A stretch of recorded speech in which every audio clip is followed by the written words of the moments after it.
Plinth level হৈ যোৱাৰ পিছত আপোনালোকে এটা পোষ্টত কি বস্তু চেক কৰিব। তো ইনিচিয়েলি আপোনালোকৰ ষ্টাৰ্টাৰত চেক কৰিব লাগিব যে ষ্টাৰ্টাৰটো ঠিক আছে নে, সবফালে কভাৰিং মেইনটেইন হৈছে নাই। তাৰপিছত আপোনালোকৰ এই লেপিং পজিশ্যনটো গোটেইখিনি চেক কৰিব লাগিব যে লেপিংবোৰ ঠিক আছে নাই। যিটো 50D হিচাপত যিটো লেপিং দিয়া হয়, তেনেকুৱা 16 mmত যদি আপোনালোকে 800 mm লেপিং দিয়ে, তো এই 800 mmটো পুৰা এইটো লেভেলৰ পৰা এই লেভেললৈকে পুৰা ঠিক আছে নাই, এইখিনি বস্তু আপোনালোকে চেক কৰিব।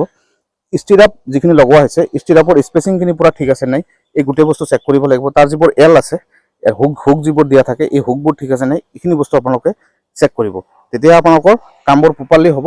নহ'লে এই পোষ্ট এটা ফিউচাৰত গৈ আপোনালোকৰ ফেইলিয়ৰ হোৱাৰ চান্স থাকে।